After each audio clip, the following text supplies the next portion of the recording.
ನಿನ್ ಕಡೆಯಿಂದ ಗಿಲ್ಲಿ ಹತ್ರನು ಮಾತಾಡ್ಸಿದ್ಯಾ? ನೀನ್ ಕೇಳ್ದೆ ಅಂತ ನಾನ್ ಗಿಲ್ಲಿಗ್ ಮಾತಾಡ್ಕೊಟ್ಟಿದ್ದೀನಿ. ನಮ್ ಹುಡ್ಗ ಅಮ್ಮಂಗೆ ಬಡವ್ರ ಮಗ, ಬಡವ್ರ ಮಗ ಅಲ್ಲ, ರೈತರ ಮಗ. ರೈತರ ಮಗ. ಕೇಳೋ, ಕೋಟಿಗಟ್ಲೆ ಆಸ್ತಿ ಇದೆಯಮ್ಮ. ಇವತ್ತು ಅವ್ರದ್ದು 1 ಎಕರೆ ಆಸ್ತಿ ಗಿಲ್ಲಿ ಅವ್ರದ್ದು ಎಷ್ಟು ಕೋಟಿಗೆ ಹೋಗುತ್ತಮ್ಮ. ಅವ್ನ್ ಕೋಟ್ಯಾಧೀಶ್ವರ ಅಂತ ಕರಿಬೇಕು, ಅವನ್ನ ಬಡವ್ರ ಮಗ ಅಂತ ಕರಿಬಾರ್ದಮ್ಮ. ಇದನ್ನೊಂದು ಹೈಲೈಟ್ ಮಾಡಿ ಹಾಕಮ್ಮ.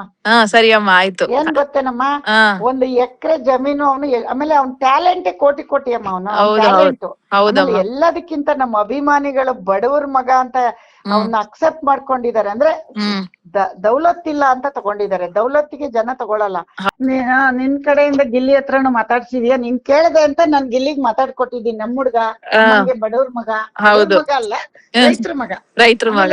ಕೇಳೋ, ಕೋಟಿಗಟ್ಲೆ ಆಸ್ತಿ ಇದೆಯಮ್ಮ. ಇವತ್ತು ಅವ್ರದ್ದು 1 ಎಕರೆ ಆಸ್ತಿ ಗಿಲ್ಲಿ ಅವ್ರದ್ದು ಎಷ್ಟು ಕೋಟಿಗೆ ಹೋಗುತ್ತಮ್ಮ. ಅವ್ನ್ ಕೋಟ್ಯಾಧೀಶ್ವರ ಅಂತ ಕರಿಬೇಕು, ಅವನ್ನ ಬಡವ್ರ ಮಗ ಅಂತ ಕರಿಬಾರ್ದಮ್ಮ. ಇದನ್ನೊಂದು ಹೈಲೈಟ್ ಮಾಡಿ ಹಾಕಮ್ಮ. ಸರಿ ಅಮ್ಮ, ಆಯ್ತು. ಏನ್ ಗೊತ್ತೇನಮ್ಮ, 1 ಎಕರೆ ಜಮೀನು ಅವನು. ಆಮೇಲೆ ಅವ್ನ ಟ್ಯಾಲೆಂಟೇ ಕೋಟಿ ಅಮ್ಮ. ಅವನು ಟ್ಯಾಲೆಂಟ್ ಎಲ್ಲದಕ್ಕಿಂತ ನಮ್ಮ ಅಭಿಮಾನಿಗಳು ಬಡವ್ರ ಮಗ ಅಂತ ಅವನ್ನ ಅಕ್ಸೆಪ್ಟ್ ಮಾಡ್ಕೊಂಡಿದ್ದಾರೆ. ಅಂದ್ರೆ ದೌಲತ್ತಿಲ್ಲ ಅಂತ ತಗೊಂಡಿದ್ದಾರೆ. ದೌಲತ್ತಿಗೆ ಜನ ತಗೊಳಲ್ಲ.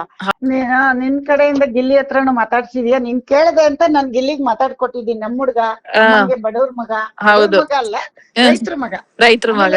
ಕೇಳೋ, ಕೋಟಿಗಟ್ಲೆ ಆಸ್ತಿ ಇದೆಯಮ್ಮ. ಇವತ್ತು ಅವ್ರದ್ದು 1 ಎಕರೆ ಆಸ್ತಿ ಗಿಲ್ಲಿ ಅವ್ರದ್ದು ಎಷ್ಟು ಕೋಟಿಗೆ ಹೋಗುತ್ತಮ್ಮ. ಅವ್ನ್ ಕೋಟ್ಯಾಧೀಶ್ವರ ಅಂತ ಕರಿಬೇಕು, ಅವನ್ನ ಬಡವ್ರ ಮಗ ಅಂತ ಕರಿಬಾರ್ದಮ್ಮ.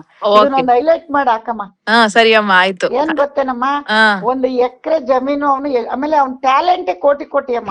ಅವನು ಟ್ಯಾಲೆಂಟ್ ಎಲ್ಲದಕ್ಕಿಂತ ನಮ್ಮ ಅಭಿಮಾನಿಗಳು ಬಡವ್ರ ಮಗ ಅಂತ ಅವನ್ನ ಅಕ್ಸೆಪ್ಟ್ ಮಾಡ್ಕೊಂಡಿದ್ದಾರೆ. ಅಂದ್ರೆ ದೌಲತ್ತಿಲ್ಲ ಅಂತ ತಗೊಂಡಿದ್ದಾರೆ. ದೌಲತ್ತಿಗೆ ಜನ ತಗೊಳಲ್ಲ.